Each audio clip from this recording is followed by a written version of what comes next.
Why Christianity over other religions? Maybe this makes me immoral in your eyes, but I would rather burn in hell than kill my own son. Ooh, now I think we're onto something here. And I didn't feel anything when I was a Christian, so I turned away from it. What on earth were you waiting to feel as a Christian? God's love. Does anyone else from other faiths do this? The fact that it's always Christians is kind of a red flag, and I think it's just kind of... Cliff debates atheists and ex-Christians, exposing Islam, lies, and corruption.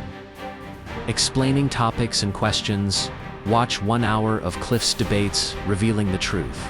And for the rest of the Old Testament, God communicates to the Jewish people, you are not to do what all the cultures around you do, which is child sacrifice. He communicates time and time again. Not only that, God says, I will judge you if you sacrifice your children. They disobeyed him, they sacrificed their children, and he judged them, first at the hands of the Assyrians and then the hands of the Babylonians.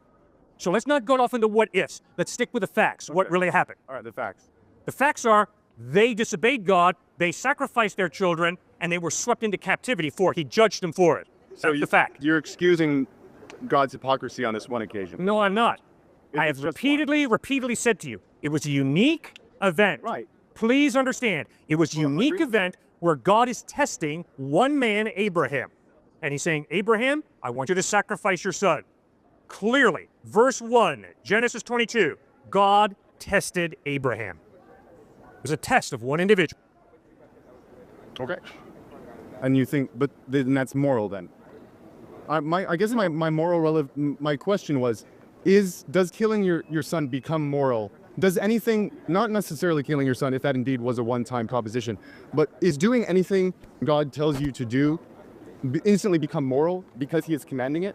For example, me personally, I believe that if somehow, it's a silly proposition, I'll grant you, somehow we were to prove life permanently and with 100% absolute certainty that God is not real. Let's say we were to prove that. God does not exist. Yep. Christianity is a book of fables, nothing more. Right. I do not think that you would suddenly lose all of your morality and start raping and murdering people in the streets. Nor do I think, maybe you would undergo a severe crisis of faith, but I don't think that all of the morals that you currently abide by, the idea that you very passionately presented that date rape is wrong, I don't think you'd suddenly waver in that understanding if you realize God didn't exist. And so I guess what I'm saying is I think there becomes a problem if you feel the need to double check your morals off of a higher power. It's not a question of double checking. It's a question of, if you are so convinced that certain things are evil, and if you're thinking deeply, you're going to have to ask, why are those things evil? What's the basis of something being evil? Is it just my taste, my prejudice, my culture? Is it just me, the individual? Is it just a power elite have taught me? King Arthur taught me that this is evil. Well, I guess here's my question. Because I don't believe in God, and yet I still find date rape wrong, where does that come from for me personally? Can you explain why I feel that's wrong? Sure. Because although you don't acknowledge it, you're a human being created in the likeness of God with a conscience and a rational mind. So here's what I want to ask. Isn't there a bit of redundancy in that assumption? That assumption that God implanted my morals on me already. I didn't have to learn about God to know that date rape is wrong, right? So why do I need to learn about him now? If he's already implanted all my morals inside my heart, why do I need to know about him?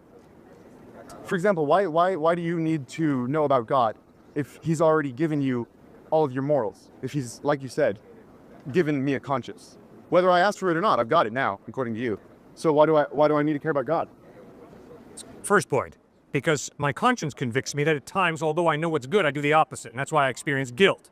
I think you probably have experienced guilt maybe once or twice on your own. More than once or twice. Good. Great. Now, Jesus Christ bled and died on a cross. He claimed to forgive you and to forgive me.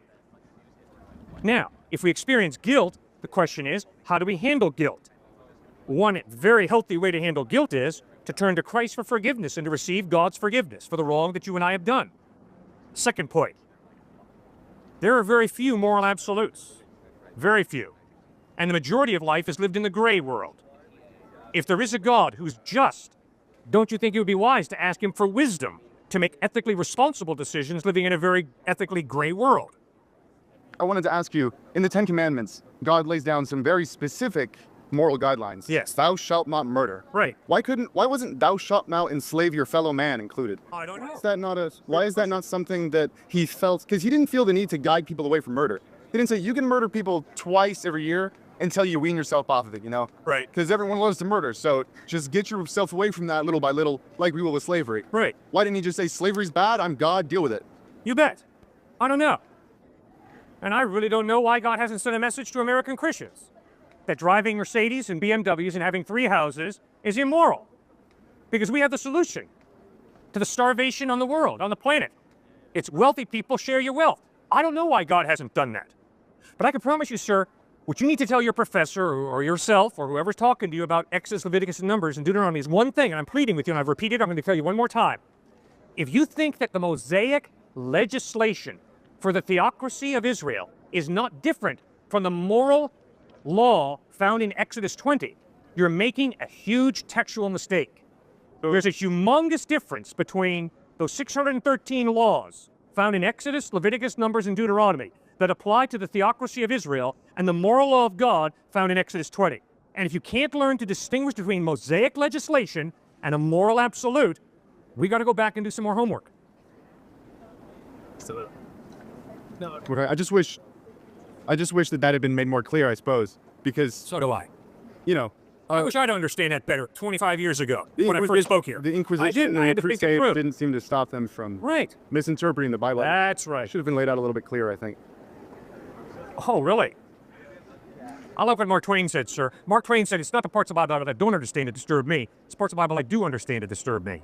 The Bible is all too simple and straightforward on the basics. Are there difficult textual problems? Yes. And if I think I can go around and justify my polygamy because Solomon had 700 wives and 300 concubines, I'm a con artist. You don't have to have a PhD in the Bible to understand polygamy ain't what God wanted us to do.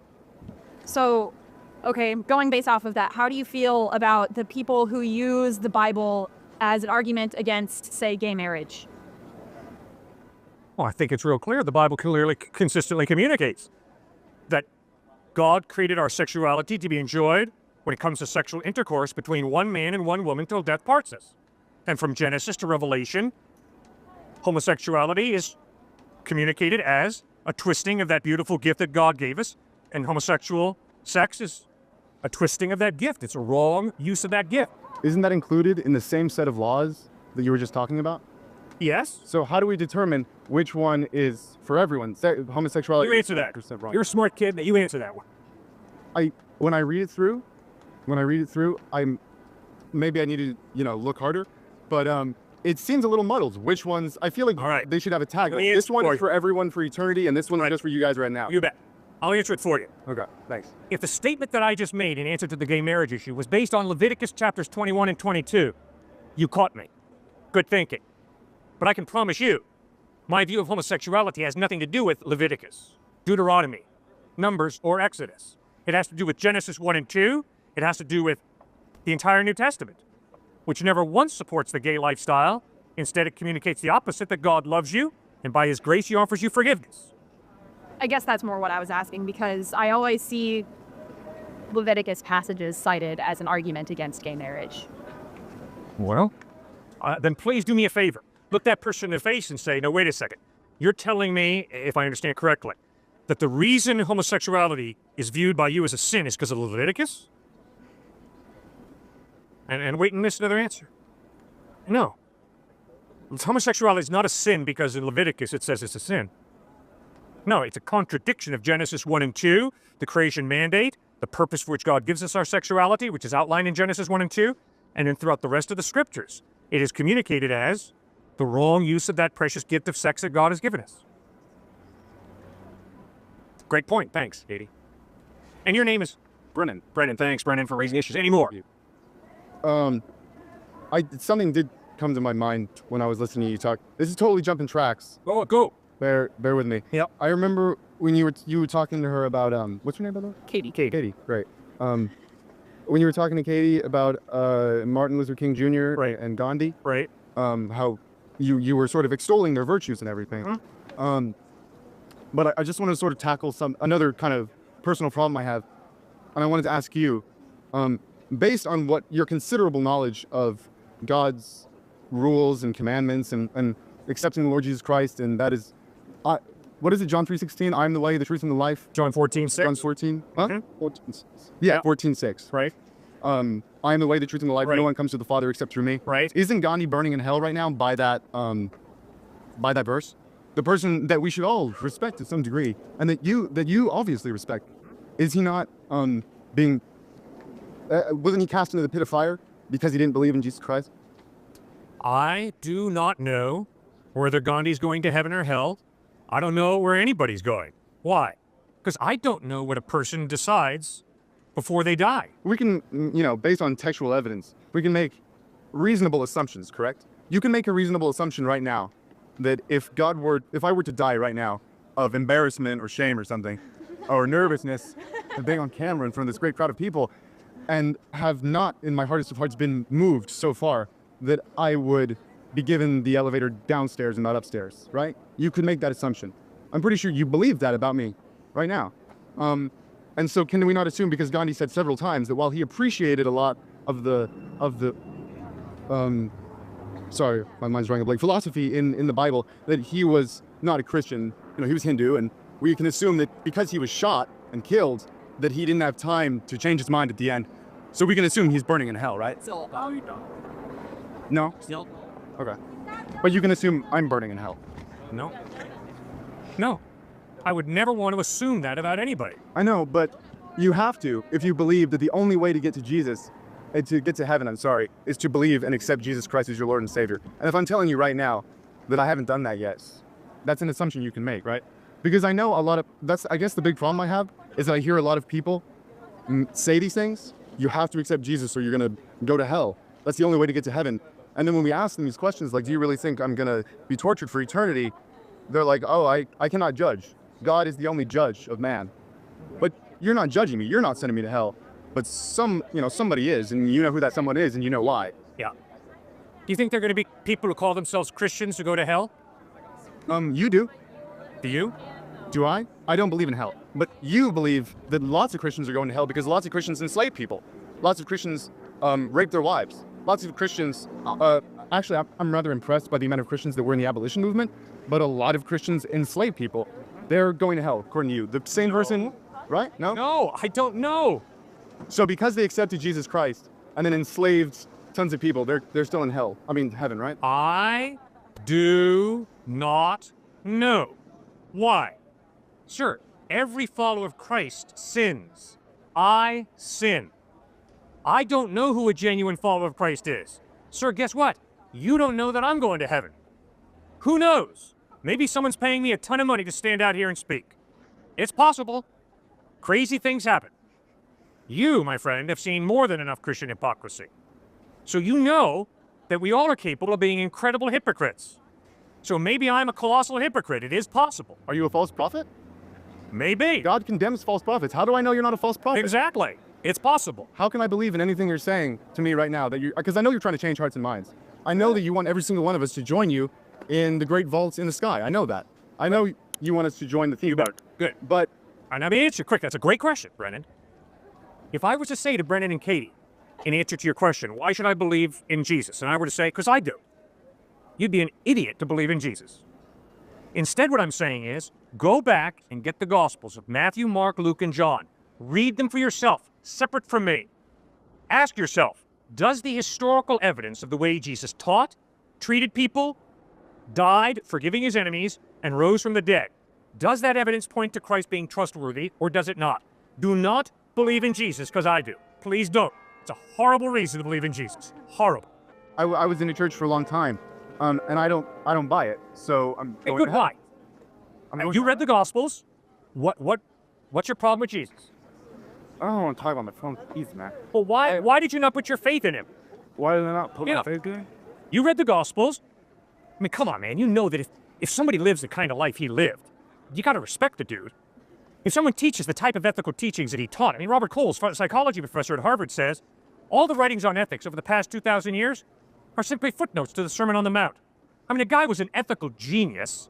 Thirdly, if you watch him die, nailed to a wooden crossbeam, and instead of cursing his enemies the way I would have, he prays, Father, forgive them, for they know not what they do. And then if you see that 3 days after he dies, he rises from the dead. Guys, it's a no-brainer. The guy's trustworthy. You can believe in him. So why couldn't you believe in Jesus? Well, actually, one of my favorite personal Christian philosophers, C.S. Lewis, disagrees with you entirely. Okay. He said that if Jesus, a lot of people, like for example, Thomas Jefferson, said, I don't believe Jesus was God, but I think he's a great moral teacher. Yep. He's ethically genius. Right. What C.S. Lewis said is no, that's not true. Because if he was not the true Son of God, then he was a liar and a charlatan, and he led people astray. Exactly. I don't believe that he's God, so while I agree with a lot of the stuff he said, I can't buy into him as a perfect manifestation of God's existence on earth. And C.S. Lewis disputes the point you made that Jesus was an amazing moral teacher, because unlike, for example, Socrates, we can't prove Socrates existed either. There's no real evidence for his existence, but we can still take a lot of what he said to heart, right? But the thing with Socrates is it's not an all or one deal, you know? With Jesus, it's like we got to go all in or we're going to burn. With Socrates, it's like, well, I don't believe that he was greater, that he was superhuman, so I can take the little bits that I want, that I think are great. But with Jesus, you can't pick and choose. You're 100%. And so when I find little bits and pieces like you're going to hell if you don't believe in me, it's difficult to, you know. All right, Brennan, as I listen to you, I hear hell come up time and time again. What problem do you have with hell? Give it to me. Why are you so offended by the idea of hell? I don't believe that there should be an eternal punishment for a mortal crime. I don't believe that the 80 years I'm going to spend on life gaining not a fraction of the knowledge that anyone can never achieve in life is worth any literal, never-ending eternity burning in hell. I don't believe there should be an infinite punishment for a finite crime. Okay. I do not buy that. Sir, go back to the text, read the text, find out where does the Bible give us a photograph of hell. Now, does Jesus in the Bible describe hell in horrible terms? Obviously, yes. I'm going with him, but no question about it. But now, come on now, why is there a hell? I wanted to, she has a question. I just wanted to get really quick. It's even less, honestly, and this may reflect poorly on myself, it's even less hell that I'm interested in. I don't want to go to heaven. I don't want the idea of living forever. That really disturbs me. The idea of existing for eternity and never stopping, especially living in a place where the only descriptions thereof are that we're supposed to be praising God on high for eternity. That's not the only description, Brennan. I'm going to be He honest. talks about serving God, working. I love to work. Do you? You know, if I worked in this veil of tears for my whole life and then I get to heaven, it's just more work, I'm going to be a little disappointed. Oh, I'm sorry that this university gives you such a headache. Both the reward and the punishment don't appeal to me, maybe is the reason. I love to work. I love work. And guess what? When I work with street people, I'm going to get them a job. Why? Because if you don't work, Brennan, you're going to fall apart psychologically. And if you don't believe me, just go out and examine the homeless. If they don't have a job, if they don't work, they tend to fall apart. It seems that God created us to work. And in heaven, we will be working. At heaven, we will also be relating. Guess what? I really love my wife. I really love my boys. And as weird as this might seem, Brennan, I love you. That's why I'm standing here talking with you. So, I would love to be able to talk with you and get to know you throughout eternity in heaven. Heaven is all about relationship. That's why Jesus says in John 17:3, this is eternal life, that men might know you, the only true God, and Jesus Christ whom you've sent. So heaven is all about relationship. It's all about work, creativity. You express your creativity in work. I express my creativity in work. That's good. Come on, guys. Are you really here just to make more money? Is that what you're here all about? Come on, guys. Think. Think. There's got to be more to life than just positioning yourself to make more money. Nothing wrong with money. But there's got to be more to your life and your work than just making money. You got to enjoy serving people, producing a product to help people. That is good. Work is a gift from God. So you're saying that Jews who don't believe that Jesus was like a prophet and that people who believe that Muhammad was a prophet, you're saying that they're wrong. That's a pretty bold statement. Okay. Sir, if the atheist speaks the truth, I am wrong. If the Muslim speaks the truth, if Muhammad spoke the truth, I am wrong. If Siddhartha Gautama Buddha spoke the truth, I am wrong. Right? Sure. Okay. If Jesus Christ spoke the truth, then I'm going to heaven, because he promised eternal life to all who trusted in him. So, sir, let's be real honest. Pardon? Do you trust Jesus? I trust Jesus. But, sir, let's be real honest.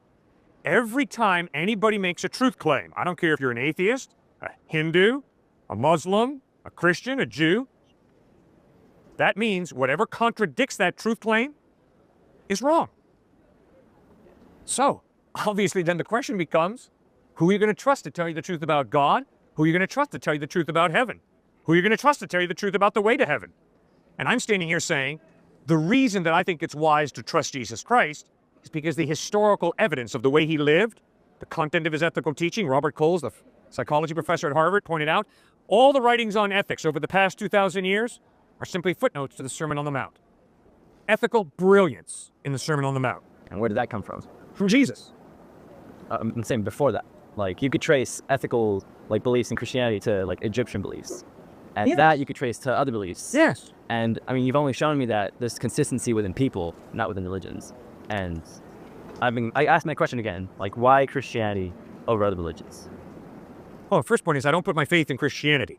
Christianity has been used to justify the Crusades, the Inquisition, the Salem witch trials, all right? I put my faith in Jesus Christ. Christianity has been used to justify slavery in the United States. I would never put my faith in Christianity, all right? Tons of problems with Christianity. Jesus Christ is different. He's reliable. His sinless life, his amazing ethical teachings, his death on a cross forgiving his enemies, and his resurrection from the dead convinces me he's reliable. I can promise you, sir, if you die and rise from the dead, I will listen very carefully to everything you have to say. So that's why I trust Jesus. I mean, but other religions have miraculous, like, miracles that have happened that make them believe that. If you were a Muslim, you would be just as, like, convinced that Muhammad was the prophet. Just as convinced. And you'd be telling me that Muhammad is the truth and that he had the truth and not Jesus. Jesus was wrong. Everyone before Muhammad's wrong. Okay, so now you and I are going to try and be objective in our search for truth, which means we aim towards that, I hope. I hope you're being taught here at this fine university to try and be as objective as you can. So you've given every religion an equal chance. That would be objective. I could not disagree with you more. I used to be impressed with that line of thinking. It's impossible to do what you just said. And you see, what you just said, I think, doesn't show open-mindedness. Quite to the contrary, it shows cynicism towards truth. Obviously, there's no way that any one of us can study every philosophy, every worldview, and every religion equally. That's impossible. You could try. It's impossible. You don't have that many hours in a day to study every philosophy, every religion, every worldview. You had better look out there and say, okay, what has the ring of truth? What seems to be plausible? What seems to be reasonable? And then you better go after the options. And if someone presents you an option that's better than yours, you better be willing to change, and I better be willing to change. So, be careful of that line of thinking, because it's pretty prevalent in our culture, but it doesn't show, I don't think, a real open-mindedness. Instead, it says, and I'm not really going to try, because I can't obviously study every philosophy and every religion equally. There's no way you could do that. You only need to study two, though. You only need to study two. What are the two? So I'm saying everyone says that their religion's right. So you only need to study two religions to show that either one of them's wrong, because you said that, like, the whole contradiction thing. Yeah, good. So you bet. So I got Muslim friends. Okay. Okay? So you bet. If I claim to love my Muslim friend, I better read the Quran. And I better seek to understand, why is my friend a Muslim? I've got atheist friends. So you're right. I better listen very carefully to why my friends are atheists if I claim to love them. And that's what I try and do. And so, sir, I'll tell you exactly why I'm not a Muslim. I'll tell you exactly why I'm not an atheist. I'll tell you exactly why I'm a Christian, a follower of Jesus Christ. Yeah. Because I have friends in these different belief systems. All right, I'll tell you exactly. The majority of my friends are materialists. The majority of my friends live for money. And I can promise you, sir, my friends are good at it. My friends are in Goldman Sachs, JP Morgan, Wall Street, and I promise you, sir, they are good at it. I am convinced to put your faith ultimately in materialism and making money is an incredibly empty life. Are there perks? Oh, yes, there are. Are there benefits? Yes, there are. Am I saying that money is evil? No, money's good. The Bible teaches that repeatedly. But to live for money, which is what the majority of my friends live for, wow, what a mistake. I never got your name. I'm Cliff. Cliff, good to meet you. Good to meet you. Cliff, I'm sorry, but I still don't feel that you've answered my question. All right, sir, what's your question? Why Christianity over other religions? Because the evidence is Jesus Christ is reliable in a way that none of the options are. So Muhammad isn't reliable. Not in the same way that Jesus is, correct. I have respect for Muhammad. He taught one of his 5 pillars, give alms to the poor. I respect that highly. So I respect that part of what he taught. But to trust Muhammad to give me the truth about God, in light of the way he lived his life, in light of the internal contradictions in the Quran, I could never do that. I'd have to part company with my brain. I can't do that. So you can't have a brain and believe in Muhammad. I personally am convinced that there are so many logical inconsistencies in what Muhammad taught that for me to follow him would be I'd have to cut off my mind. Like what? Like what? All right. Muhammad lived from 570 to about 632 AD. So obviously he never met Jesus. Right? He lives 500 years after. Oh, more than 500. Right. But the eyewitnesses, those who met Jesus, Matthew, Mark, John, Peter, James, insisted Jesus claimed to be God. Now, Muhammad has a great deal of respect for Jesus, but he says Jesus is just a good teacher. He denies his deity. That's impossible. That's the one option about Jesus you can't take. Because clearly Jesus claimed to be God, which means he's either a false teacher or else he is who he claimed to be. He's not this middle ground option that Muhammad chose, which is, wow, great teacher, great prophet from God. No, because Jesus claimed to be God. He's either a blasphemer or else he spoke the truth. So there's an internal contradiction. It's who is Jesus? Just a good prophet, the way Muhammad taught, or God? Now, because Muhammad never met Christ, I'm not going to trust him to be my primary source of information. I'm going to go to the eyewitness. I think you would do the same. So Jesus had no contradictions in anything he ever said, and none of the Bible has any contradiction at all. I don't know. I've only read selects. There's no contradiction in the Bible, 0, and in what Jesus said. You know, I do. There are textual problems in the Bible. What does that mean? That means the New Testament that we have today in English is based on over 5,200 Greek manuscripts, which means we have an incredibly high degree of certainty that we really have what the authors wrote, but there are variants in those manuscripts. For instance, Matthew chapter 1. In some of the Greek manuscripts, it stated once, Jesus was the son of Mary, a virgin. But in other Greek manuscripts, twice in Matthew chapter 1, you've got Jesus was the son of Mary who was a virgin. So you obviously have manuscript variants. And Bart Ehrman, head of the religion department down at UNC Chapel Hill, I got to debate him about 20 years ago, and he just put out that best-selling book that a lot of people have bought that says, there are over 400,000 manuscript variations. But you see, the point he doesn't say is, but they are so small, they don't change anything. But there are variations in the manuscript, so we got to be, honest about that. And so going back to my original question of why not other religions, you've just shown me that Christianity has these variants and textual problems. And so wouldn't that lead you away from Christianity? No, because there's no contradiction. There's no contradiction. The differences are so small as to be totally inconsequential. See, what truth changes between one Greek manuscript that says once Jesus was a son of a Virgin Mary versus another Greek manuscript that says it twice? I mean, it doesn't change anything. So there's no contradiction in the Bible. Well, I cannot. Here's the good news for you. I've been speaking on this university campuses for 32 years. And I've had religion professors, philosophy professors, students, brilliant students, far more intelligent than I'll ever be, tell me about all the contradictions in the Bible. They haven't hit one yet. So there's no contradiction in the Bible. So just say, I want to be sure. I don't want to read the Bible today and find one that I think is the contradiction. Good. Because according to you, I'd be wrong. But good. I'd be confused. Right. But let's clarify something. I'm going to talk to my wife later tonight. She's up in Connecticut. I'm going to say to her, I spoke to a very articulate young man who had a bike today. That's right. But later in the conversation, I'm going to say, honey, I spoke to over 100 people today. That's not a contradiction, right? no, because I'm included in one of those. Exactly. So I debate religion professors at times, and they'll say, well, one gospel says there was one angel in an empty tomb.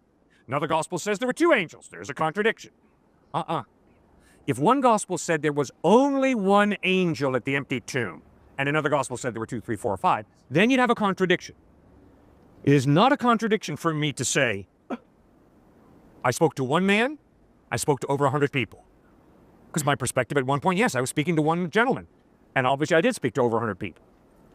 So you have different perspective. It's like this. You see, this is really confusing. I don't know why some people far more intelligent than me don't get it. You and I standing on the street corner down there in Guadalupe. We see two cars come together. We hear a woman scream, and there's a screech of brakes, and there's a collision. So the police haul us in the office and say, "What'd you see?" And you say, "Well, officer, I saw these two cars coming down the street. I heard a screech of brakes, and there was a collision." I say, "Officer, I saw the two cars coming down the street. I heard a woman scream, and there was a collision." Are we contradicting each other? No. We're giving two different but equally valid perspectives. There was a screech of brakes, there was a woman screaming, and there was a collision. You include one detail that I don't include. I include one detail you don't include. It's not a contradiction. So yes, sir, you have that in the Gospels. You have different perspectives on Jesus. So it's not as clean cut as you made it seem at first. I guess. I would argue it is clean cut. Okay. Guess what? Why? I would argue if all the Gospels said the exact same thing, I'd be really unimpressed. Yeah. Because they all copied off each other. They're just carbon copies. And I wouldn't be very impressed. I love the fact that there are differences in the Gospels, different perspectives. That's what I want when I'm studying history. I want different perspectives. And I love how like energetic you are and like how passionate you're about this. But I feel like a Muslim would be just as passionate about his. Good. And that is why if you believe in Jesus Christ because I'm passionate, you're a fool. You're absolutely right. For you to believe in Jesus because I'm a passionate follower of Christ, not a good reason. Because you're absolutely right. I could be a passionate atheist, a passionate materialist, a passionate Muslim. Just because someone's passionate. See, not only that, just because someone's sincere doesn't make their belief true, right? It's a great point you bring up. If I sincerely believe in thin ice, when I walk out on that ice, what's going to happen? I'm going through, right? If it's thin. If it's thin. If I have sincere faith in thin ice, when I walk out on that thin ice, baby, I'm going through. I don't care how deep my faith is. I don't care how sincere my faith is. So what that tells me is the validity of faith is not determined by its passion or its sincerity. It's determined by the credibility of the object that you believe in. So in other words, if I have a little bit of faith in thick ice, I walk out on that thick ice, I'm cool. I'm not going through. Because the object of my faith is reliable. So you're absolutely right. For you to believe in Jesus because I'm passionate would be a foolish decision. You've got to read the New Testament gospel, study it yourself, and ask yourself, does the evidence of the way he lived, taught, died, and rose from the dead point to his credibility, or does it not? You're right. And I guess my point I was trying to make is that a Muslim would say that they're consistent and that they're more credible than Christianity. Good. And that's why you got to read the Quran. Any religion Exactly. says that they're the most credible. Correct. And that's why you got to read it. You got to read it. Okay, so that's my next step. Read all the. But I can't read everything. Okay, you can't. So take the ones that you think are serious options that have some degree of credibility and pray, Lord God, whoever you are, I want to know you. If you're there, be open, be willing, and then go look for him. Where do I start? Well, obviously you know where I'd like you to start. I'd like you to read the Gospels, not as the Word of God. Okay, you don't believe that, so forget that. Just simply read the Gospels as history. What? How do you know I don't believe that? Well, if you do, fine, but I'd be surprised based on your line of thinking so far, but if you do, great. And just read the Gospels and ask yourself, does the evidence point to them being Jesus being reliable or not? And I won't find any contradictions, of course. You'll find plenty of contradictions with your lifestyle. That's what I find. When I read... That's a personal attack on me. Well, but except that you're right. Except I said that's true of me. Okay, we're both in the same boat. You see, I love an indefinite God, because an indefinite moral God allows me to do whatever I want to do. I am offended by a definite, authoritative God, because that means I got to change, and I don't want to change. So there's the contradiction. The contradiction between me and Jesus is, I don't want to live the kind of life he calls me to live. You don't want to live Jesus' life? Mm-mm. I like being selfish. It comes very naturally. I like being greedy. There's a big part of me that does not want to give my money away. And that's why, to be honest with you, sir, I don't know that I have given enough away. I'm not sure that when I get to heaven, I'm not going to hear from Jesus. You know, Cliff, you were blinded by all the materialism around you in your culture, and you kind of bought into it too much. Now, I try to give away, okay? I try to obey Jesus and I try to give away, but I'm not sure that I haven't rationalized a lifestyle that is too opulent. It's too much taking care of me and mine and not generous enough to God's unfed children. And you see, that bugs me. See, that'd be a very good reason for me not to believe in Jesus. So that's the contradiction. And I don't know you, but I can almost guarantee you, because you're a fellow sinner like I am, that's going to be the hard part. I'm a sinner? Mm-hmm. I don't know. Lord Jesus says we all are sinners. And I've only met one student at MIT who claimed to be perfect. Now, if you want to be the second one, go right ahead and claim to be morally perfect, but I can promise you all of his MIT classmates burst into laughter. Because we know we're not perfect, morally. We experience guilt. We know we've done wrong at times. I certainly have. While I can believe that Jesus was an existing human being, Right. I don't believe that he is a god. Okay, why? Because I don't believe that what he might or might not have done was supernatural. But if he rose from the dead, wouldn't you call that supernatural? I don't believe he rose from the dead. Okay, why? Uh, You're a religious studies major, so what do you believe about Jesus? I believe he was a historical figure. Why? Because I'm going to grant you the assumption that everything in the Bible is true. Well, if everything in the Bible is true, the Bible records the resurrection of Christ. Okay, then even then, if I believe that, then I can believe in other miracles, but I still don't believe that that is like the one true religion, because it's about as convincing as other religions. Okay, what's so convincing about Islam? It's not. The same way Christianity is not. Well, if Jesus rose from the dead, the evidence is he's reliable. Man, if you die and rise from the dead, I promise to listen very closely to everything you have to say, because the evidence is you're reliable. So if Jesus Christ really historically rose from the dead, the evidence is he's reliable. You can trust it. Then wouldn't winged horses have flown down in Islam? No. There's no record in the Gospels of winged horses. The historical record is that Jesus rose from the dead. Okay, then why would you not give that same assumption to other religions? Well, you better believe I better be open. I better read the Quran. I better read the Bhagavad Gita. And then I better first ascertain, are they making an historical claim? Obviously, the Vedas and Upanishads are not. They're obviously communicating truth through mythology, which is fine, but they're not making an historical claim. Obviously, the Quran is making an historical claim. Muhammad really lived. And I think the evidence is that's correct. Muhammad was a real historical person. Now I got to read about how did Muhammad live his life? How did he treat people? What did he teach? And then I got to figure out, does the evidence point to Muhammad being reliable or does it not? I got to do the same thing with the Gospels. I got to read about Jesus, how he treated people, what he taught, how he died, how he rose from the dead, and I got to decide, does the evidence point to Jesus being reliable or does it not? So what do you think? So you only believe in it through the process of elimination, like a multiple choice test? You've eliminated Islam, you've eliminated Hinduism, you've eliminated Cow Taoism. No, I look for the evidence that supports Muhammad, Siddhartha, Gautama Buddha, the avatars of Hinduism, Shirley MacLaine, Joseph Smith, Jesus Christ. And the evidence is that Christ lived the type of life that in my best moments I would wish I could live, but I haven't. The evidence is he taught amazing ethical teachings, incredible. The evidence is he died loving and forgiving his enemies from a cross where he was crucified. And the evidence is that 3 days after he died, he rose from the dead. That's why I trust him. And I have told you, and I'll tell you again, if you die and rise from the dead, I will listen very closely to everything you have to say. Because the evidence is you are reliable. Does that make sense? So if you aim to live by his loving and kind example, why are you out here intentionally belittling and misunderstanding students? I have not belittled anybody. I have had strong disagreements with people.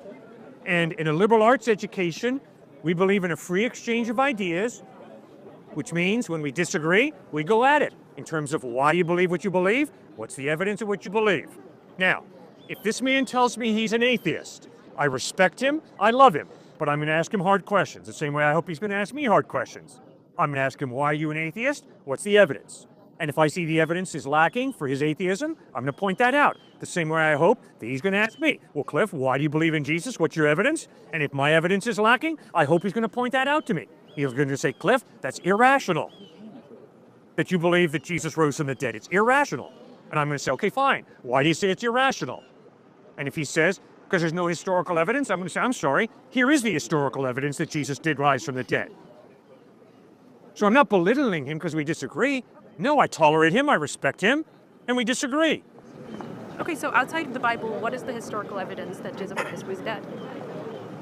Thousands of Jewish people who were monotheistic Jews who all of a sudden changed. And instead of worshiping on Sabbath, Saturday, they started worshiping on the first day of the week, Sunday, which is a radical departure of their Judaism, which taught Sabbath. And the reason they worshiped on the first day of the week, these thousands of Jews in the first century, is because Jesus rose on the first day of the week. So I understand they're relying on their faith, but where is the evidence that Jesus physically rose from the dead? People saw him. Jewish people saw him risen from the dead, and because they saw him risen from the dead, they put their faith in him, and they moved from Sabbath worship to worshiping on the first day of the week. And that is outside of the New Testament, that record of Jewish people worshiping on the first day of the week in celebration of the resurrection of Jesus Christ. I understand that proves that people were Christian. I understand that. But that doesn't validate the basis of Christianity that you're using as evidence. Yes, it does. No, it doesn't. They changed said their habits. they saw Jesus Christ risen from the dead. I agree that you are saying that. They said that, not me. They claimed to have seen Jesus Christ risen from the dead, and they started worshiping on Sunday because of that, in celebration of what they saw, the dead Christ risen from the dead. Yes, and that's a claim, which means there's a measure of skepticism. Yeah. Yeah. That's So how do you work through your skepticism? Exactly. You know, I'm a skeptic about whether you're really here. I don't know that you're really here. I don't know that my eyesight tells me the truth about reality, so I don't know that you're really here. Really? Right about now, I got to make a decision. Is my skepticism good, or is my skepticism, hyper-skepticism, unhealthy? My fist stops here, because although I'm skeptical that he might not be here, no, the overwhelming evidence is he is here, and my fist better stop here, and I better not swing through his handsome face.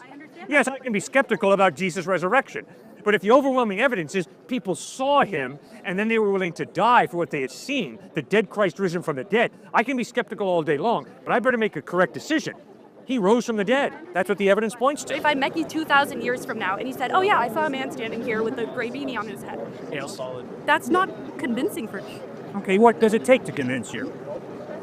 Okay, how about a photograph of Jesus? I'm being I sarcastic. hate photographs. That's why I said I'm being sarcastic. And guess what? Do you really think that Forrest Gump met President Kennedy because it's in a photograph? It's in a movie? You can doctor photographs pretty easily. So are you sure you want to base your eternity on a photograph? Are you sure you want to base your eternity on a single religion by that logic? Oh, absolutely. Jesus lived an incredible life.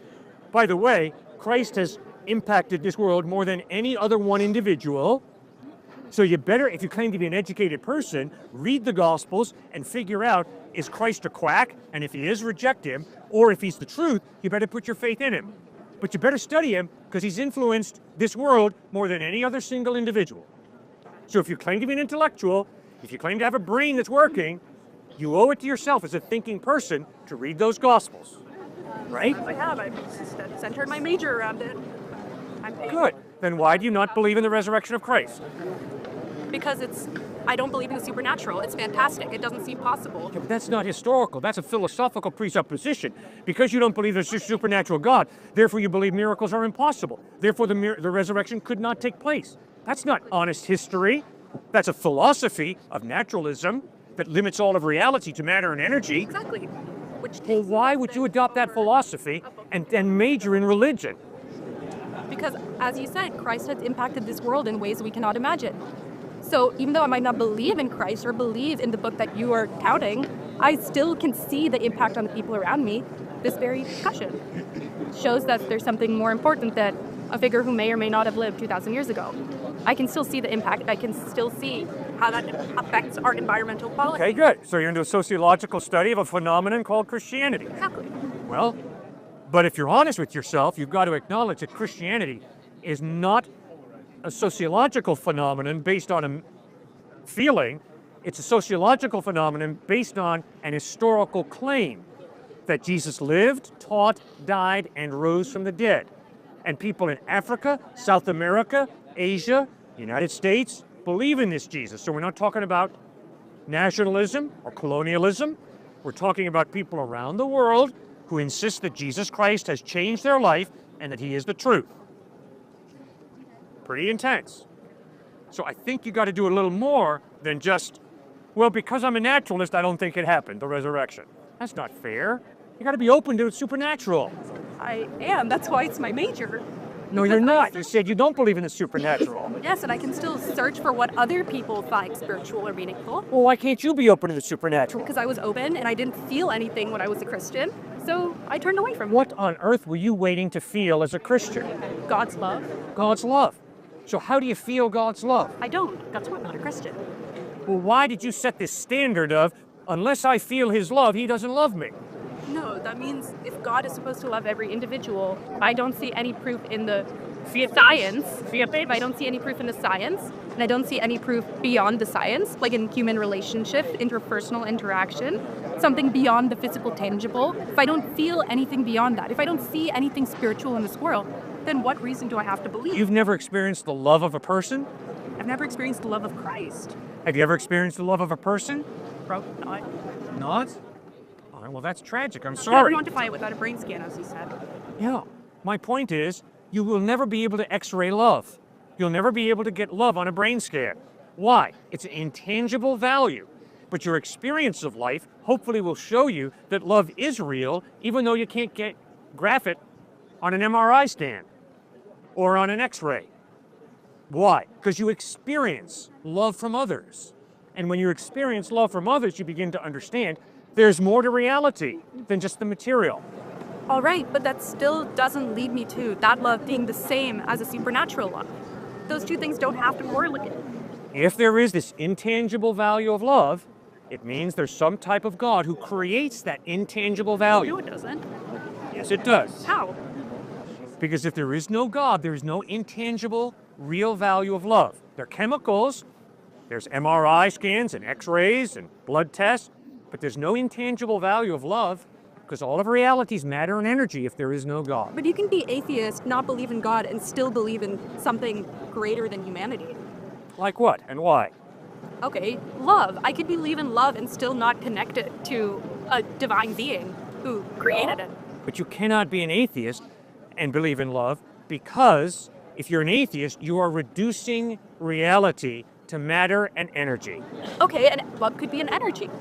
We can't quantify all forms of energy. No, love is a free decision to care about somebody. Love is not a free decision. Love could be irrational. Okay, that's where we disagree. I insist that I do not have to love this man. I could be racist. I could be arrogant and look down on him. Or I can respect him and love him. I don't have to do either. And there are too many examples in our culture of people hating and being racist toward this man. I am convinced that none of us have to be racist, that we can choose to freely love and respect each other. But if we believe that we can freely choose to love and respect each other, it means that reality is bigger than matter and energy. Why can't there be multiple gods that we can believe in? And why can't there be multiple ways into heaven? Good. There can be. But you see, what you've got to answer, ma'am, is why would you believe in heaven? Have you ever been there? Neither have I. So in light of the fact you've never seen heaven, why would you as a thinking human being believe there's a heaven? I mean, Why? through the Christian faith, is there not the communication that if you do live by the faith, you are forgiven, you go to heaven? Yes. But ma'am, my being convinced that I'm going to heaven is based on one thing: the trustworthiness of Jesus Christ. Because I've never been to heaven. So I don't know if there's a heaven or not from my experience. And I can promise you, Austin is not heaven. Okay? It's a very nice place, but it's not heaven. Right. Okay? So you see, ma'am, when it comes to heaven, you're going to have to trust somebody the same way I'm going to have to trust somebody. And the question is, why do you trust whoever it is you trust? So because Muhammad contradicts Jesus, and because Jesus contradicts the avatars of Hinduism, and because the avatars of Hinduism contradict Siddhartha Gautama Buddha, and because they all contradict Baha'i faith, you've got to be on the intellectual level of a cockroach if you say they're all saying the same thing. They're not, ma'am. They're contradicting each other. So either they're all wrong or one of them's right. And now you've got to study the Gospels for yourself, Matthew, Mark, Luke, and John, and you've got to ask yourself, does the evidence point to Jesus being the truth? And if it does, trust him. But if the evidence is that Christ is a liar, you'd be a fool to trust him. Do not trust Jesus if the evidence is he's a fraud, he's a hypocrite, he's a liar. Don't trust him. But if the evidence is he's totally reliable, if the evidence is he really did die and rise from the dead, then you can trust him, and he's the one who promises heaven to everybody who puts their faith in him. And here's something that my atheist agnostic friends have to acknowledge if they're being intellectually consistent. Because they believe there's no heaven, no day of judgment, that has big implications for now, today. And the implication is what you and I do with our lives is ultimately meaningless. Why? Where are Hitler and Mother Teresa if there is no heaven and no hell? Where are Hitler and Mother Teresa? The same place. The fertilizer pit. They're decomposing. Which means, ultimately, it does not matter whether you are Adolf Hitler II or whether you're Mother Teresa II, because we're all going to the same place, the fertilizer pit. You see, Jesus says, no, there is eternity out there, and there's a heaven and a hell, and there's a day of judgment, which means the decisions that you make today are really significant. They really matter. And you are really valuable, because God wants you to live for eternity with him in heaven. And becoming fertilizer is not God's plan for you and desire for you. Does that make any sense? Yeah, of course. Thank you so much for raising that. Yes, sir. There's been a couple issues with things that you've been saying that I have questions with, but I'm just going to do a quick short one. One of my main questions that I always have is just that given what you touted earlier, a tri-omni God, of omnibenevolent, omnipotent, omniscient, just all-powerful, all-knowing, all-caring, how do you explain the existence of evil and suffering? You bet. Very slowly, having to acknowledge I can't give you a complete answer. I do not know ultimately why God allowed evil, suffering, and death. But here's my first point. If you're an atheist or if you're an agnostic, what is your solution to the problem of evil and death?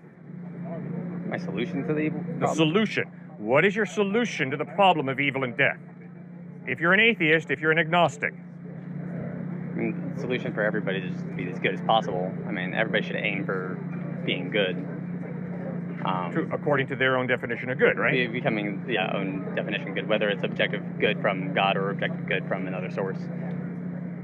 Well, remember, the atheist or agnostic says either there is no God or I don't know whether there's a God. Yeah. So good is not defined by God if you're an atheist. Yeah. If you're an atheist, good is defined by your culture or by the power elite or by yourself or by majority opinion. It could be just defined as good, good just exists, whether God or not. How can good just exist? Good could possibly, because I don't know if there's a God or not. Mm-hmm. But I mean, if there is such a thing as a God that is out of time, like that is eternal, why can't other concepts like good just be out of time and eternal, just a thing that exists like God? Okay. Sir, good is an intangible value. You cannot see good. You can't see God either. Exactly. You cannot measure good, right? You can't measure God. It could exist eternally, just like it could just be God. It could just be God. It could not be just God. It could just be the existence of good and evil that just exists in the world. But given a tri-omni God who's all-powerful and all-caring, why evil and suffering exists doesn't make sense to me. Okay, good. You hang with me and we'll go. He's as powerful and caring as he says. In order to understand goodness, there has to be a mind. This tree has no understanding of good. This cement has no understanding of good. See, good can't just exist. Because goodness requires definition. And it's an intangible value that you can't measure. You can't grab goodness. Which means you got to have a mind involved in defining what is good. If we're going by that definition, then what is defining God?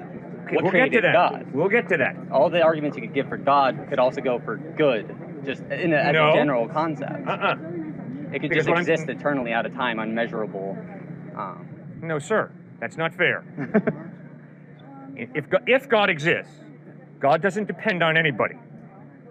If goodness as an intangible value exists, it depends on a mind to define it. God would also be an intangible. Obviously, that's right. It could, like, coming from a different viewpoint, outside of trying to see where, the reasoning for things, you could say that it could be what we define as God, societally, could just be the existence of just that good, in the same context of eternal and timeless and all that. Like, if there is no God, goodness is not eternal, because goodness demands a mind to define it.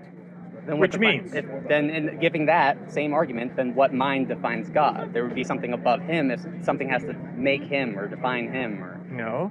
God can be an eternal being without beginning, without end. I don't think you see my point, because just goodness could be the same thing. You're not listening, sir. You're giving goodness a different definition. No, sir, you're not listening to me, and I don't appreciate it. I told you flat out, and I think you're smart enough to get this point. Goodness demands some mind to define it. The tree, the cement, has no ability to understand goodness.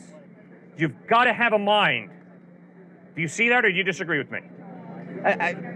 I think we're coming to different definitions of good, because then, like, there's still, outside of that though, given your definition of good, still, why does evil or suffering Forget my definition of good. Your definition of good. I'm just saying, given yours, why does evil and suffering exist? All right, all right, You're fine. evading that part we'll of move the on to question. that, okay? But sir, I got a real problem with your thinking, all right? I don't think you're being honest with yourself. That's not fair.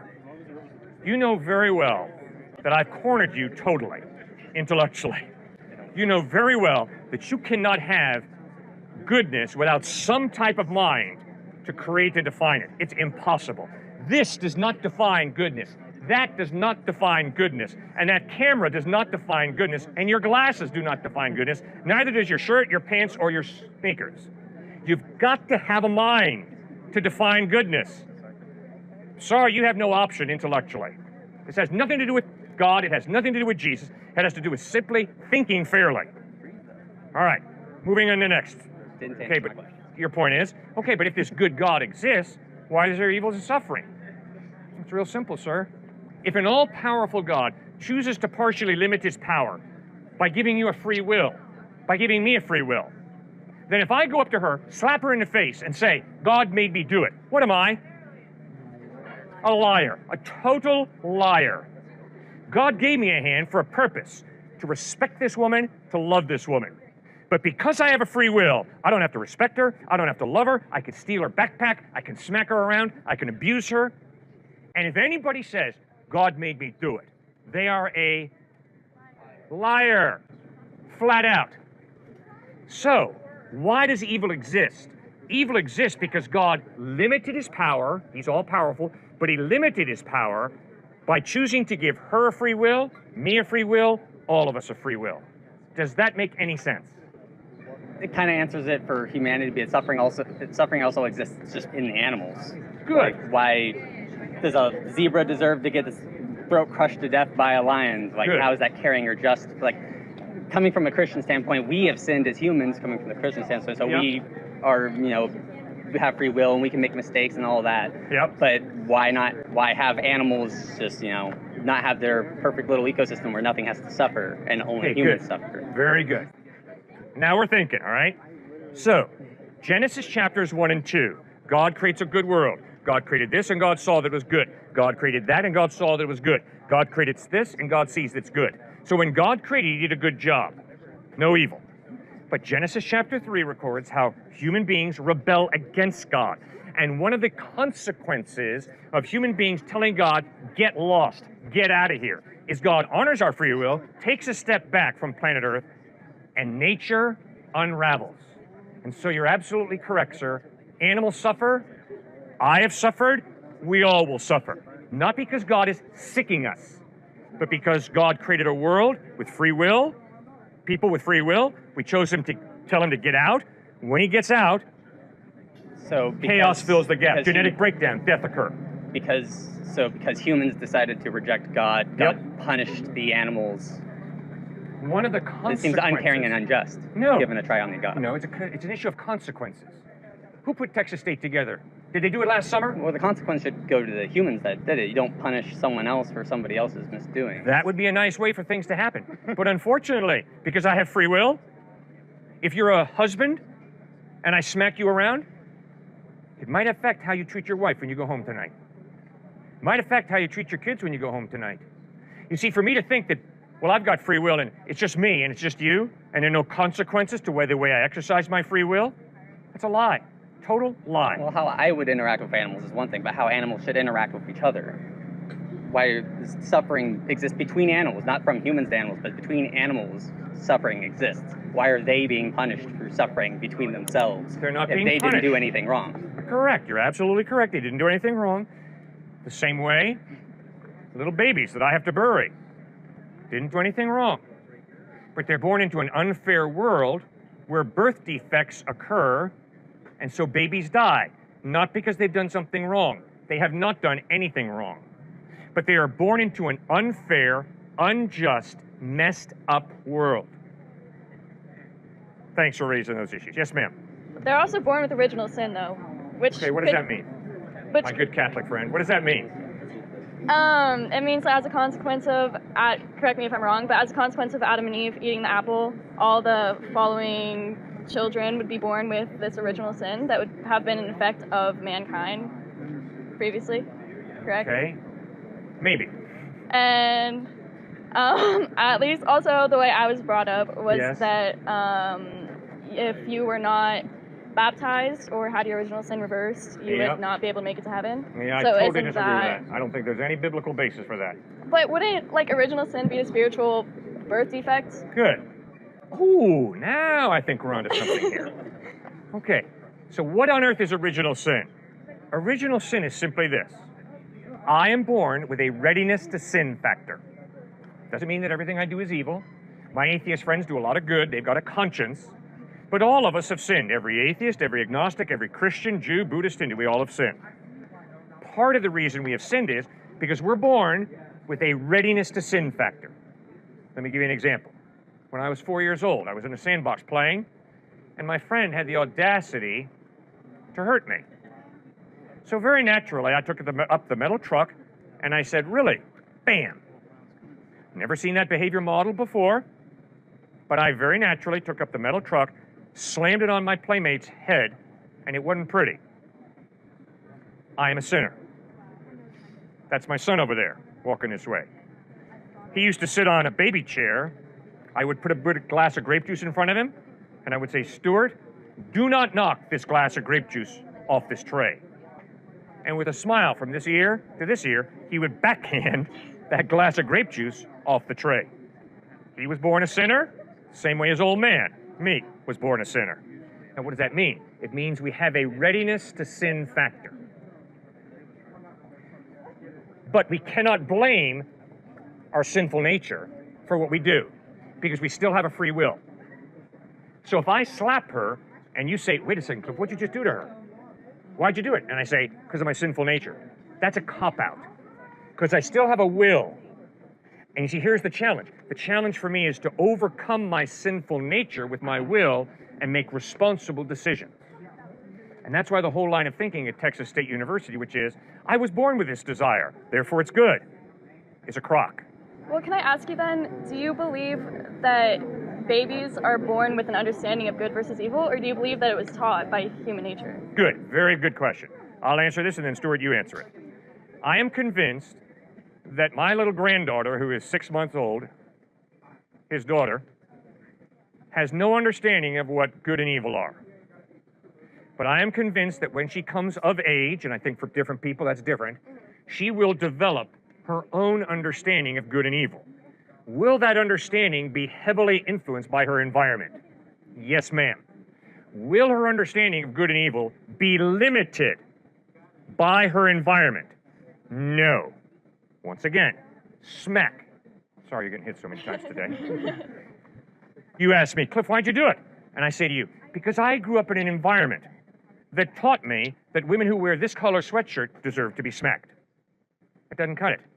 Because although my environment taught me that, I still have a conscience, a rational mind, and I am responsible before God to exercise that and to contradict my culture, to contradict my environment when I begin to realize my environment is wrong. Let me give you one quick example. Yeah, no, go ahead. I played major college basketball. I was the worst guy on the team. I had good seats for every game. But I can promise you, almost, not everybody, but almost every guy who I played college basketball with had a very clear understanding of what human sexuality was all about. It was all about getting as many good-looking women into bed with them as they could. And so I had to exercise my conscience and my rational thinking I had to ask, is that why God gave me my sexuality? To have sex with as many good-looking women as I can. And was it tempting to follow their example? I mean, that's the environment. I mean, shoot, we flew on a jet to different, played against UCLA, St. John's, NC State, Wake Forest. I mean, we were high flying. Okay, and so we all knew what we did at night. All right? So I had to make a decision. Is that the right way to live? Is that the right way to treat women? Is that the right way to express my sexuality? Or has God created my sexuality for a different reason? So I had to contradict my culture. And guess what? I've learned to respect people who contradict their culture and don't support racism. I work with some skinheads. And those skinheads grew up in a culture that said white superiority is clear. But there's some skinheads who said, no, it's wrong, and I'm not going to follow my culture. So that's how I think through that issue. All right, Stuart, what do you think? Well, yeah, I would just add to that, because we've talked so much about kind of the moral, ethic side of things, it's important, again, to remember that the Christian faith is not about just be a good person, somehow you'll get into heaven. Just be a good person. You know, I'm a good person, so I'm in. No, to your question, many babies are born into, whether it's a crack baby or whether it's a baby born into a very religious home or a Christian, an Amish baby, let's just say. They're typically born into homes that are very tender, loving, as long as they don't leave, right, and they get excommunicated. Tender, loving, they get taught ethics. See, when you become a Christian, cynical, pharisaical, judgmental Christians will say, oh, well, you should be, say, 9 out of 10 on the ethic standard rung, in terms of you should be a great person. But no, Christ doesn't understand that the baby born into an Amish family versus the baby born into a crackpot family, this baby, when they come to know God from a very young age, they're going to be higher ethically in terms of how they live than this one who is, say, probably ethically living a pretty messed up life, at least at first, and yet they both have eternal life because they've accepted Christ. It's not like somehow this one is going to be higher in heaven, like there's levels, than this one. But then why give original sin to something that doesn't even have a working conscience yet? I'm glad I heard you say give original sin one more time, because I heard you say that earlier. Because God doesn't give original sin. See, I debated an atheist on YouTube not too long ago. He's a comedian. And that's what he kept pushing me on. Out of the book of Isaiah, briefly talks about how God creates evil. But if you look at the interpretation, what it means is God judges different people groups when they have done tremendous evil. So just like that passage with original sin, God doesn't give us original sin. He gives us free will, just like with Satan, to decide whether to worship him, to love him, to have a loving relationship with him, or to just go our own way, to live for ourselves, to live any old way we want. And then that, based off of Genesis 3 and what happened in the garden with Adam and Eve, what they decided that God, we're going to flip you off, we could care less about you, then they lived their own kind of way and original sin started. But to your point, absolutely, we're born into a messed up world, so we do have a readiness to sin factor, I believe you said that, from the earliest of ages. But babies will also be in heaven, because when David's baby dies, his wife was Bathsheba, he says, I will go to you, you will not come to me. So babies will be in heaven, based off of the question earlier on suffering. Does that make any sense? Yes. Thank you so much for raising that. Yes, sir. So I believe in God, and I turned Christian, and I know it's only because I'm American, and obviously the main religion in America is Christian. Yeah. So that's why I lean towards Christian. But I have a question. So not a good reason to lean towards Christian, okay? I appreciate your honesty and your ability to analyze yourself. Yeah. Please do not believe in Jesus Christ because you grew up in America. Not a good reason. No.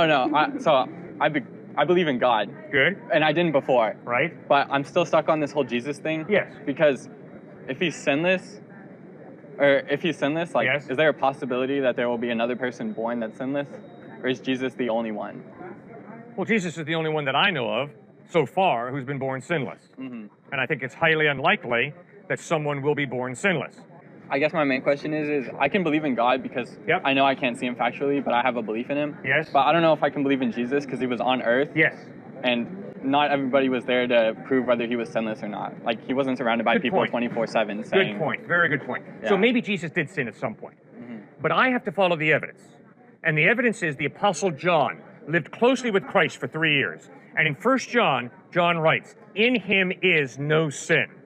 So you're right. John didn't live with Jesus intimately for 33 years, just for 3 years. Yeah. But I can promise you, if a dude lives with Jesus for 3 years and can honestly say, I've never seen the guy sin, that's pretty impressive. Then in John chapter 8, Jesus looked into the faces of his enemies and asked them, which one of you can prove me guilty of sin? And his enemies were silent. Whoa! I can promise you my enemies can point out many times that I have sinned. Stuart? Tacitus, Pliny the Younger, Josephus, many of these external sources, he was talking about internal sources with the Gospels, talk about not so much Jesus. Jesus was talked about in a way where he was a magician, Josephus talked about, how he was nasty. But then other sources contradicted him, saying that he just hated Christianity. That's why he was saying that about Jesus. So I would look more so at his followers to talk about the sinlessness, because they were known for a few different things. One, against infanticide. They were pulling babies off of garbage heaps. Two, egalitarianism. They treated everybody equally. Three, they were made up mainly of slaves who were coming into the church. Fourthly, they were non-retaliatory. They were known in a very weird kind of way to actually not get revenge on other people groups, which was huge during that day. So I'd look at Christians as the evidence for Christ. Okay, now I like you a lot. So you're being honest, so keep going. Yeah, so maybe this is just like the belief part, but I have a hard time believing that part. Like I can believe in God because I know I can never see it. We can never see God. Well, we can never see him like visually. Is that why you believe in God? Because you can't see him? No. I mean, I couldn't get too deep into it, but it would take a long time. But I'm saying, like, just reading the book and believing that there was a human that did that, I have a hard time believing that, like a really hard time. Okay, but I'm pleading with you. You've got a good mind, sir. You articulate and think well. Now remember, you can't believe in God simply because you believe in God. You believe in God because there's evidence. A lot of it's common sense. Well, my evidence is that there is an objective truth. Good. And that from that there is a good. All right. But I don't see Jesus in all that. I don't see the equation of that. Okay, but remember, we're starting off then with defining faith. You don't believe in God simply because you believe. No. You believe in God because there's evidence that God exists, right? Yeah. Okay, excellent. Now just do the same thing with Jesus. Read the Gospels. Sure, yes. And yes, it's going to be different. The evidence that God exists is not historical. It's philosophical. Right. You see order and design, points to a designer. You see a moral absolute, an objective moral, points to a moral lawgiver. Okay, you've got your evidence. Now, when it comes to Jesus, it's not going to be philosophical. Why? Because he claimed to be God in human form. But I like that, because that means we can historically analyze Christ, which is why Paul writes in 1 Corinthians 15, if Jesus Christ is not risen from the dead, we're idiots for believing in him. Because the veracity, the truthfulness of Christ is based on his claim, I'm going to die and rise from the dead. Ooh, that was a big mistake, Jesus. What's the mistake? You gave us a way to verify you or falsify you. If you don't rise from the dead, you, Jesus, are a liar. But if you did rise from the dead, you, Jesus, are the truth. The fact that you need a higher power to validate your good behavior is honestly kind of less respectable than people who find the will to be good people just because it's good, it's love. And like God is essentially love, and that's what I respect about Christianity. Because God is love. But he's not this whole creation story. He's not this whole thing. He's not the judgment book. He's not a judge. He's Well, then who is God? You said he's love. I'm not saying he's, but I'm not trying to even put it into like a human term. Like it's not. It's like it's like energy. Okay, how does energy love? Energy Do you have a loving is relationship love. with electricity? Energy is love. Energy is love. Is electricity love? Is nuclear power love? No, the energy Well, then what are you force talking in the about? What do you world. mean? How do you explain God? Very simple. God is a personal being, not an it. God is not electricity. God is a personal being who has a mind, who created us. Making it a personal being turns him human. And No. humanity isn't divine. He's a spiritual being. He's not a human. Okay, so how do you define spiritual being? Good. Is that not energy? Is that not karmic energy like in the world? No, it's not electricity. Okay, so I didn't say electricity, I said energy. What do you mean energy? Like, okay, so you just Life? Life? Life is energy. It's Good. a form of energy. God is a living being. Absolutely correct. God is a living being. In that sense, God is very energetic.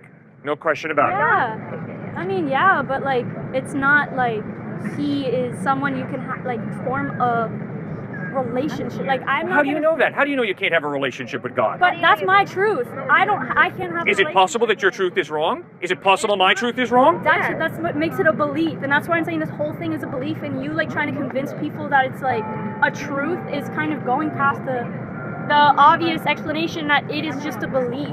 And it's your I am truth, so sorry. my truth. I thought we were on a university campus that is committed to the liberal arts education, which is based on the idea that we all have different philosophies, different beliefs, and what an education is a free exchange of ideas where we begin to challenge each other and ask each other, what's the evidence of what you believe is true?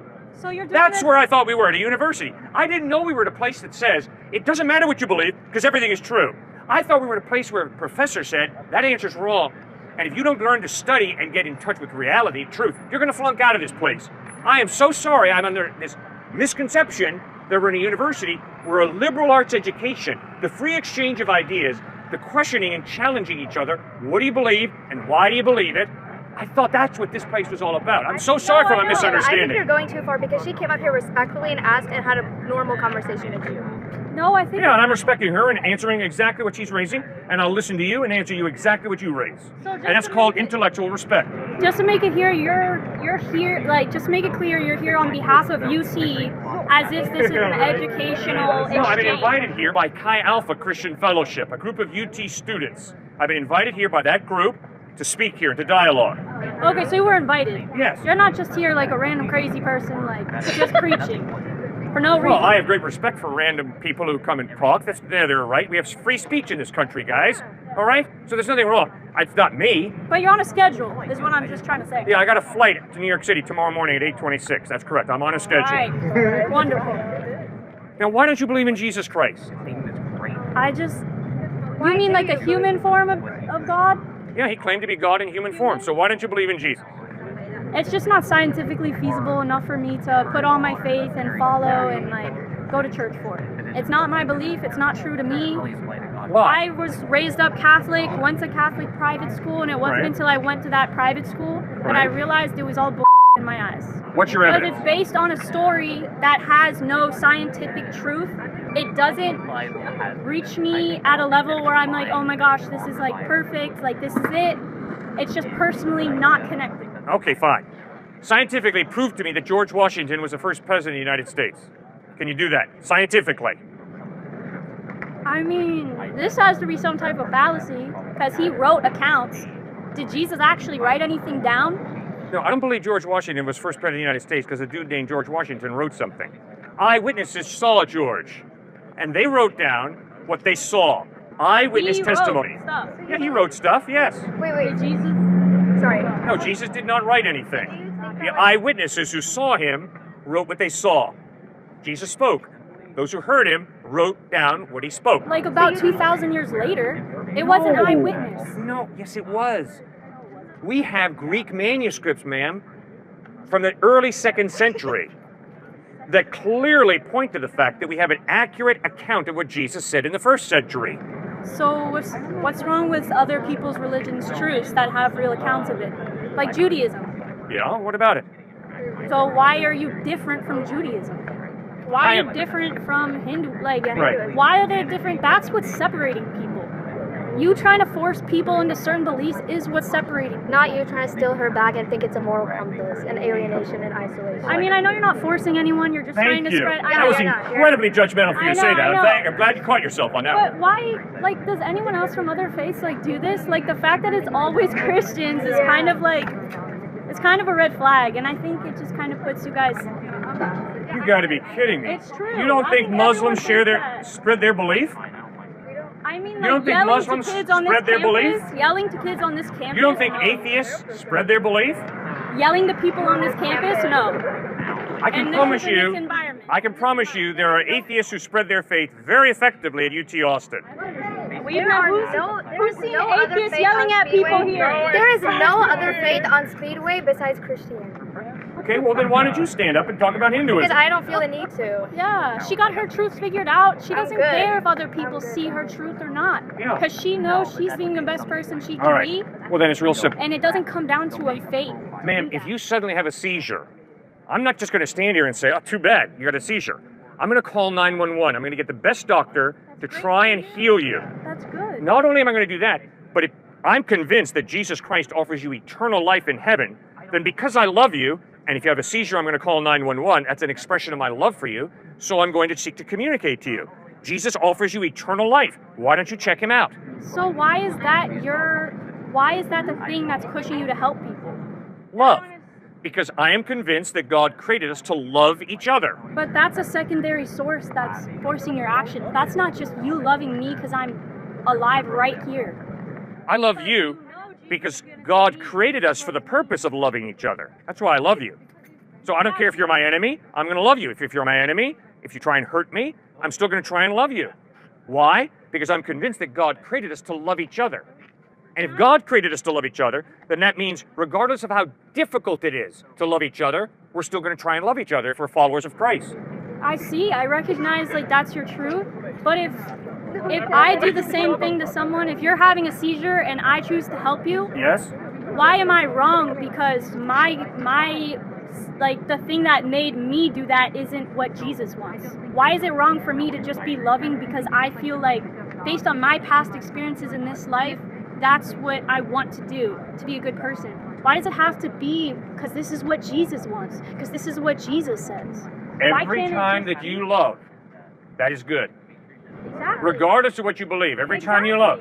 But speaking for myself, I can't speak for you, but speaking for myself, I have not always loved.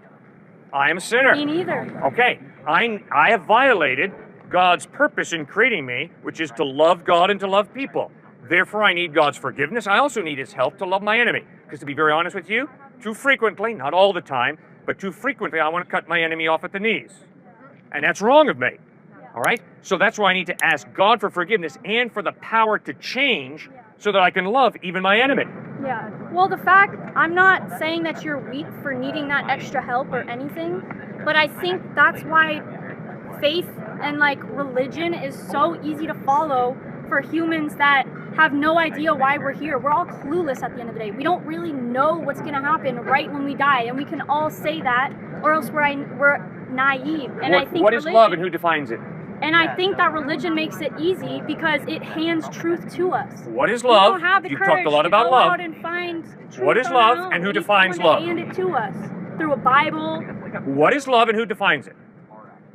Because I know a lot of guys who have a very definite definition of what it means to love you. You're a very beautiful woman, and I can promise you, I got a lot of guys who can tell me very clearly what it means to love you, and it ain't pretty, okay? So who defines love? If it's just a personal thing, you've got your personal trip, I can promise you I got a lot of guy friends who got their definition of what it means to love you, a beautiful woman, and it ain't pretty. So what makes your definition of love more correct than their definition of love? Well, it's not the definition of love. It's the moral compass that someone builds up as they have more past experiences. And why is your moral compass more correct than their moral compass? I'm not saying it is. We're saying Oh, come on, you know very well that if some guy says to love means to use you sexually, they are wrong. That's evil. They're Don't you believe unethical. that? Don't you believe that? They're unethical. They're Okay, so who defines ethics? Who defines goodness and who defines love? Well, that's a whole philosophical question. It's a very practical question, ma'am. It's an incredibly practical What is question. your answer besides God to that? Yeah, what's your answer many besides philosophers this is what do not have Jesus the answer said? as God. It's so easy for you to stand here because you can say, Jesus told me this, Jesus said this. It's so easy to Never have once have I something done that to you, but it's defend. amazing the way you parrot that. You're attacking a straw man, man. Now, why don't you listen to me as I try to listen to you and respond to me, not respond to a straw man. I never said, just do something because Jesus says it. It's not my argument. My argument is your experience of love as a real value. Your firm conviction that those guys who define love as being to sexually use you, they are wrong. Really wrong. Why? Because there is such a thing as real love that they are violating. Now you've got to ask yourself, real love? Who defines real love? And if there is no God, there's no objective love. I'm not saying there's no God. Okay, fine, but just listen. If there is no God, We're not saying there's no God. No, my argument is the fact that we're not saying that there's not a God. We're just saying that it doesn't always have to be Jesus, like in the form of like Christianity. okay, fine. So who is God? I mean, like I'm a Hindu, No so one, I have like- different beliefs. Who is God for you? I mean, like we have multiple that take the same God. We have multiple gods. Okay, so if I say God is the lamppost, is that true? No, that's just disrespectful. What do you mean disrespectful? If I believe that the lamppost is part of God, don't tell me that's disrespectful. That's what I believe. No, I thought you were talking about Hinduism being like the No, I didn't say that. If I, Cliff, believe the lamppost is God, That's do you up have to you. do you have a problem with that? No, Do you that's disagree? Do you agree with me that a lamppost is God? I respect your belief that God is a lamppost, but that's not my belief. Okay. Then if you believe that God is not the lamppost, would you try and help me see that the lamppost is not God? Or would you just say, go ahead, Cliff, believe the lamppost is God? I mean, that's what religion is today. Like, you believe in Christianity. I'm not going to come and try to be like, oh, like, you need to believe Hinduism. Well, what are you doing out here talking to me? Why are you here then? Why are you here? We see what you were talking about. Good, and you started talking. Yeah, but let's be real honest. You disagree with me. Yeah. Okay, and that's fine. But let's not try and act like you don't disagree with me, because you know very well. I mean, everyone knows I'm here because I don't agree with you. Exactly. And I respect that. That's fine. But let's not start getting on your high horse telling me that because I believe Jesus is the truth, oh, that's some type of narrow-minded, bigoted view. It's because You have your truth, and I have my truth, and I'm trying to dialogue with you. What's the evidence that your truth is right? Okay, I think both of us it's safe to say that we're curious why is like people are always here preaching. I don't know why other people come out here and preach. I know why I do. I don't know why. Same reason for all of y'all. Yeah, No, it's not. Don't generalize like that. It's That's just as bigoted as if I were to say to you, you both are motivated by the same thing. I don't know you ladies. I've got to respect you as an individual, and not just say all preachers, all UT students. That's wrong. I am here because I love you. Thank you for asking that question. I'm here because I love you, and I have found that Jesus Christ is totally reliable. Which means if For you... No, let it. Thank you. Because the evidence of the way Jesus lived, taught, died, and rose from the dead points to his trustworthiness, I'm concerned that you not trust someone who's going to ditch you, who's going to fail you. Jesus Christ was dead. He rose from the dead. Therefore, I'm convinced he can help you with the fact that you're going to die. He can help you in a way that nobody else can, that I've ever been exposed to. So therefore, because I love you, and I use the illustration, if she had a seizure, I would try and call 911. So I'm convinced that you and I both have dates with death. Therefore, if Jesus Christ is able to give us eternal life, and if I claim to love you, I'm going to tell you. The same way if you get cancer, man, and I know a doctor who can cure your cancer, I don't love you if I don't tell you about that doctor. Okay, but like if everyone is walking around like I have a different faith, do you believe that just because we don't follow Christianity that we're all just like on a different path, like we're not going to heaven? Yeah. Are we sinners? Are we inherently sinners because we don't believe? Like we No, we're all sinners, beginning with me, because we rebel against God, because we don't love God and love others the way he created us to. So I'm a sinner. I'm number one sinner out here, okay? But separate from that, like what? So if someone is not a Christian, what is their path in life, like after they die? All right, why don't you answer that, Stuart? Wait, what was the last one? No, it's just that if someone is like not a Christian, like what do you think happens like after they die? After they die, if they're not a Christian? Yeah, because he was talking about like eternal life, like heaven, like everything. Right. What do you do? I'll answer that from a Christian perspective, then you can answer it from a Hindu Yeah, perspective. I'm just curious. Yeah, so from a Christian perspective, it's all about giving up yourself and worshiping God, because we all worship in some kind of way, some kind of thing, right? I mean, the best fiction writer probably in the last 100 years, who wrote Infinite Jest, gave a Kenyan college address where he said, we all worship something. If it's something on this earth, it will eat you alive, whether it's relationships, money, you name it. So we believe in Jesus Christ. We believe in God outside of us. By accepting God, we empty ourselves, grow a trusting relationship with Christ, and that is how you have eternal life with him. But that does not mean somebody over in India who's never heard the name of Jesus Christ is going to hell.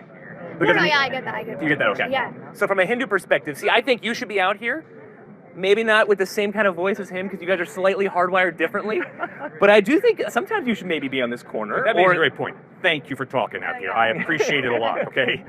But I do think, because I have some Hindu friends, and I've been to their homes, and I've had conversations with two different women who said to me, we're in different caste systems, and so one is slightly more valuable than the other. And it was a very awkward conversation. But I think for you to love me would be to come out here and say, hey, Stuart, you have a slightly bad sense of karma because you've been living a certain way. I want to help you, not come back as a cockroach. So I'm going to help you and communicate what a good type of lifestyle is according to the Hindu faith, rather than just saying, don't push your faith on somebody because that's considered proselytizing. Well, by claiming not to push your faith on somebody, that's also a form of proselytizing.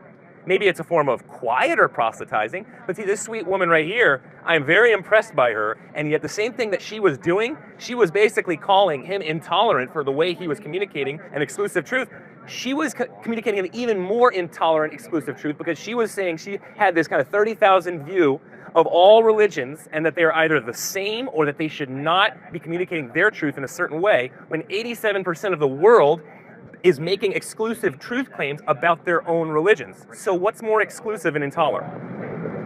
My thing is like, okay, so you guys are like out here like preaching, like spreading the word. Like I get the. Hopefully not preaching too much. Okay, no, but I want to be PC. Okay, but like spreading the word. Okay, we'll say that. But the thing is, like, Hinduism is a very accepting religion. Like obviously, like you have to be born into Hinduism, but you can still practice it as a religion. But, like okay, I'm speaking from my experience, like how I grew up. Nobody like goes around like. I agree, but like on. Like no one spreads the word like that. Like if someone is interested and want to come, like the arms are always open, but no one avidly goes out and like spends their time like doing this. Why not? No, but I'm asking like why Help you me. guys? Why aren't you doing that though? If my karma is bad and I'm headed towards being a cockroach or something worse than a cockroach, why wouldn't you come and talk to me? But the thing Help is, me like, out of it. Help me out of my ignorance. I just don't understand. I've had Hindus come up to me and offer different paths than the ones that I'm communicating. Yeah, that's fine. But like, I just don't. So you disagree with the style of communication? Yeah, that's fine. Okay. But again, the atheist department at numerous Ivy Leagues, especially Dartmouth right now, has put out different articles in their papers saying if you are a Christian or another faith that claims some type of eternal existence through their path, you have the moral obligation to be doing this right now. That was the Atheist Society at Dartmouth University. I mean, that's their issue. They're being honest. They're saying this is your worldview. If you truly believe that people are either going to be in heaven or hell and not some vague existence in between, then you better be preaching or at least communicating in some kind of way this type of truth. Now, my last piece, well, no, I'm not going to go. All right. No, what is it? It was a question on Hinduism. Good, ask her. Sure, I might know. Well, this is a little bit tougher, a little more direct. So, as also a therapist, I'm also a mental health therapist, I'll go to the bedside of a person dying. And when I am there, oftentimes I'm thinking about worldviews. Typically, it's my own worldview, it's my own faith, right? And I'm thinking about a suffering God, Jesus Christ, who is with us in our suffering. He's the only suffering God that I know of. Then I am thinking about something like atheism. If I am an atheist going to the bedside of my dying mother or close friend, see you later. Sorry, you're falling through a trapdoor into just timeless, spaceless eternity. Take care. Depressing versus an eternal existence, falling through a trapdoor into the loving arms of a God, a personal God, is radically different. Now, my Hindu friends, though, I also believe have a little bit of a problem when it comes to an understanding of suffering. Because it's the one-to-one correlation of, if my mom drives into a car accident today and dies, there's a one-to-one correlation of her doing something wrong that caused her suffering and death. That's radically different from the Christian faith, which is not just the suffering God, but it's also, there is death, there is confusion, there is all kinds of pain and suffering that typically has nothing to do with your bad deeds or bad karma. Okay, yeah. Ours is based on karma. Right. But do you see how that's problematic? Like, that does not fit my experience. When I'm dealing with death and dying folks, to go to them and say, sorry, you have cancer because you did something wrong, whether it was last week, yesterday, or the day before. But the thing is, like, it's not that minuscule. It's like what you've done throughout your life. So you know how, like, you guys are like, okay, I'm a sinner, like, I've sinned. It's not like, oh, like, I tripped someone yesterday, so now I'm going to go die in a car crash. It's like the accumulation of all the bad deeds that you've done. Okay. So that can lead up to, like, one moment, like, okay, okay, you died in a car crash, whatever. But obviously when that person is dying, you're not going to be like, oh, like, you caused, like, in a way, like, you caused your own, because everyone has to die, okay? That is, like, obviously the end game. But it's not like, it's like everyone has to die, but when you're on your deathbed, no one's gonna be like, oh, like, you caused your own death. This is why, like, it happens for a reason. Like, everything happens for a reason. That is the underlying belief.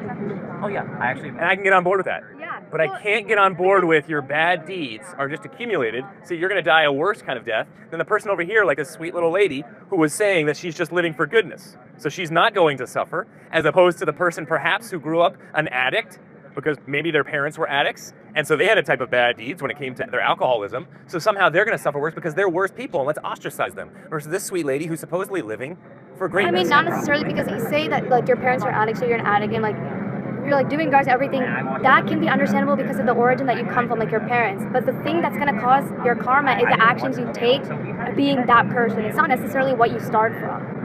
Do you know what I mean? Like every person is responsible for their own actions. Just because like you may have a tougher background, like that's obviously taken into consideration. Like I don't know about, but what I grew up knowing is that it's your personal actions that cause like your like course for the rest of your life. Like obviously if you do something good, like something good will happen to you, or like you're making your own life better. But if you do something bad, then that's gonna catch up. Right. Okay, and I can totally get on board with that. Sure. Sin follows us in many ways. Yeah, so it's not from like, just because, it's not like you're written a bad fate. You know what I mean? Like you can always turn it around. Does that make sense? Right. And yet, at the same time, there is a big difference between grace and forgiveness in the Christian faith versus in the Hindu faith. You still are determined by your bad deeds. It's a type of determinism. I mean, whether it's accumulation of me when I was in high school and I was living a very partying type lifestyle versus perhaps more so now, I don't know, maybe I am better ethically. I mean, that's true, like, but in a sense, like, it's also like, just like you guys repent, like you can go to the temple, like you can pray, like there are certain religious rituals that you can do that better your karma, but don't erase it. Okay. Okay. So it's not like just because you do this, it's in your like permanent record forever, like it's etched forever, so now you're gonna die. Like it's not like that. Okay, let's go to the caste system now. Why did I have that very awkward encounter with those two women, who one was higher up than the other? The Christian faith we were talking about out here yesterday, which is everybody, it doesn't matter if you have a lower level of awareness or cognitive abilities, which I'm probably lower than you, and or you're born with special needs, whatever the issue might be, we are all created in the image of God, absolutely equal. We do not have to somehow prove our self-worth, prove and get my value by any kind of means necessary. Instead, no matter what, our value doesn't change because of what Jesus did for us on the cross. In my understanding in Hinduism, that's not the case. You are born into a type of caste system where you are better than somebody else who was born into a different caste system. Yeah, well, like, to be honest, like, I don't believe in the caste system, so, like, I see. Okay. In the Christian faith, your bad deeds can follow you if you just keep living in sin, making poor decisions, but you're never too late to turn and accept Christ, just like the thief on the cross, and Christ turns to him and says, today you will be with me in paradise, because it's based off of grace versus I got to do all of this white knuckle it on my own and somehow I'll get to heaven.